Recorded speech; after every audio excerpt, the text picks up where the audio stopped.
Hey everybody, I'm Brandon. I'm Ryan. And this is GameBRO.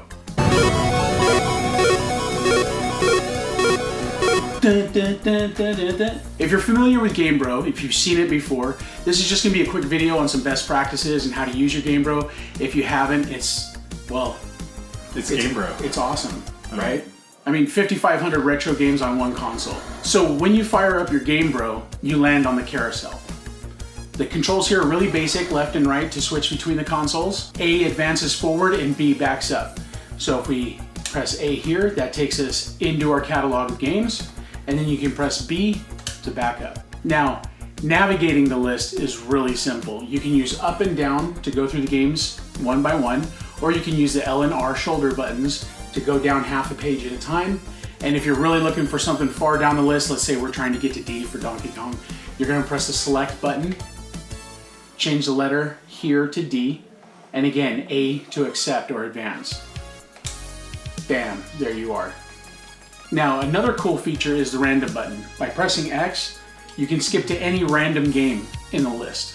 I mean, when you've got 5,500 games, you may need to randomly pick a couple. There's going to be a lot of random games that you're going to come across, and when you go into the arcade games, very first thing that you might see is when you start up a game, you're going to run through the ROM checks, which are essentially the same thing that you would see on the arcade machine if you've ever been there to plug one into the wall. Once the ROM checks are complete, then the game will start up as normal. And just like in any arcade that you've ever been in, very first thing you need to do, you need to drop in your quarters, which you do by hitting the select button. Once you've got your quarters put in, you get all these old games that Yes, I get it. Okay. We get it. We all get it. All right. So, once you're coined up and ready to go, you hit the start button, and you're off and running.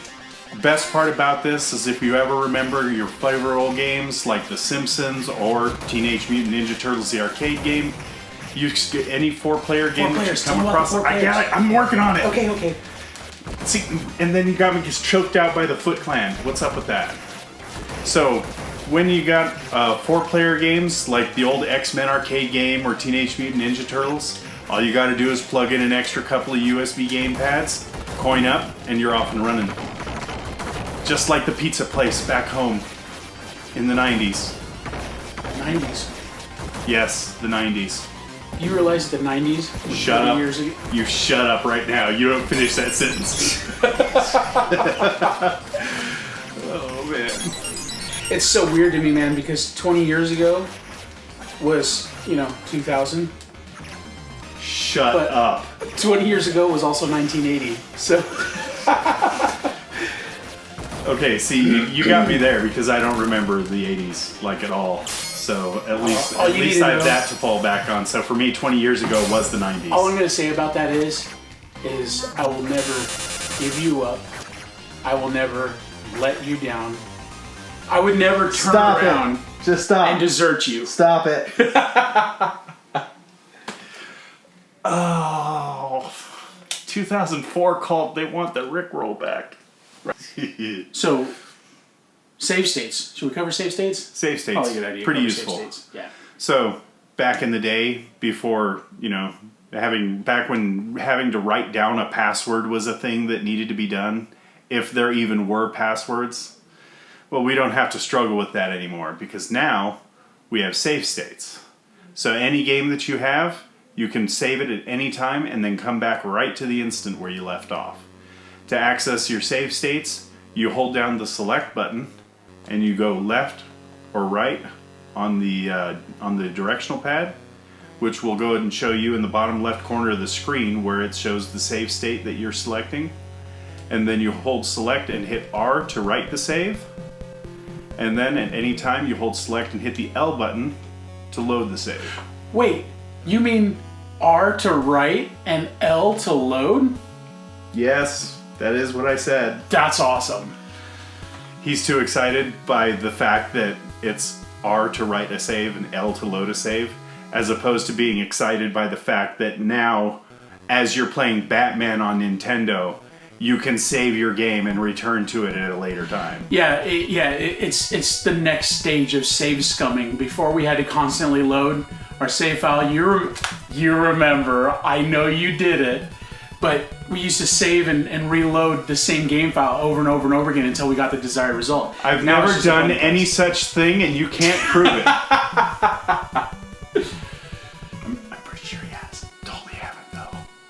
The last thing that we have to do here is just show you when you're done playing your game, and any time you hold start and hit select at the same time, and it'll return you back to the game select screen. Yeah, that's pretty awesome. And now the last thing is just the screensaver. Oh, the screensaver. Screensaver's pretty cool.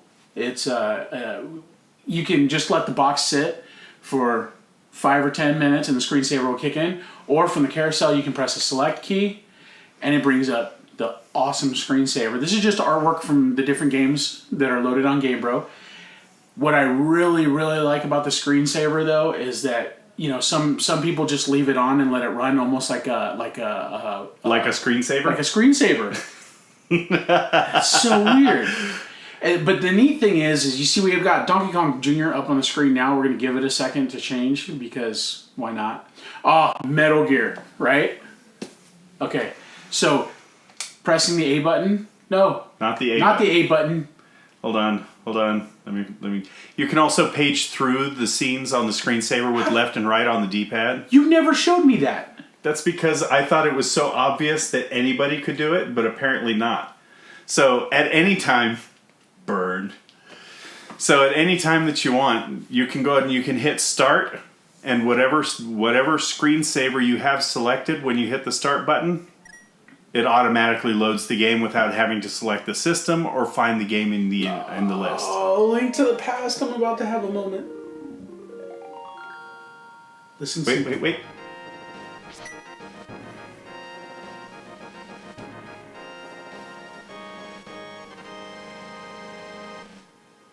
You know what's going to be really funny is if we didn't have the volume loud enough and that didn't get picked up and then we're just looking like idiots waving our hands around. We're totally going to look like idiots, but I'm hoping that our editing guy will be able to take the sound from the digital recording and crank it. Everything's good. We're good. We got this. Thanks for watching, guys. We're looking forward to doing the next video.